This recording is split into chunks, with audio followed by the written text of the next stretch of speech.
Bill को उस act को अनकॉन्स्टिट्यूशनल मानते हैं और ये आर्टिकल 25, आर्टिकल 26, 14 और 15 और 29 का ग्रेव वायलेशन है। ये हम पहले से ही बोल किया है और आज फिर आपके सामने रिपीट कर रहा हूँ। No. See, let us be very careful. The Honorable Supreme Court, as rightly pointed out by my counsel, Mr. Nizam Pasha, the Supreme Court has said that the Central Waqf Council and the State Waqf Boards will not be constituted. Waqf by user cannot be deleted. Now, there are other provisions also which we as a party have come to the Honorable Supreme Court that calling it unconstitutional.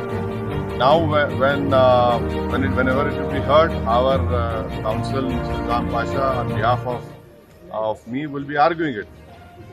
As you know very well, that during the deliberations of the Joint Working Committee, I have given a dissent report opposing all the amendments that were proposed by the government. And during the debate in the Parliament on the consideration and passing of that bill, I have opposed each and every amendment. I have called it unconstitutional. I still call this law as unconstitutional, as violating the fundamental rights of Article 14, 15, 25, 26 and 29. So our legal battle will continue to ensure that this act, against this act will continue. देखिए, सवाल देखिए, आपको पूरे उस कानून को समझने की जरूरत है। अब 5 साल का मुसलमान प्रैक्टिसिंग रहेगा, 5 साल प्रैक्टिसिंग मुसलमान का तो रहेगा।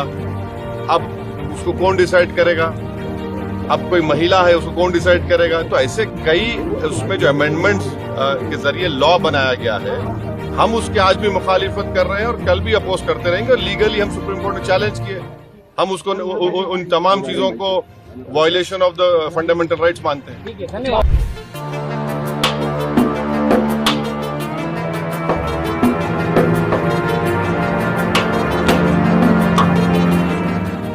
देखिए, आज जो सुप्रीम कोर्ट का फैसला आया है, हम उसका स्वागत करते हैं। यकीनन जब सुप्रीम कोर्ट कोई पिटीशन एडमिट करती है तो वो देखती है कि इसके अंदर कितनी सच्चाई है और कितना झूठ है करके।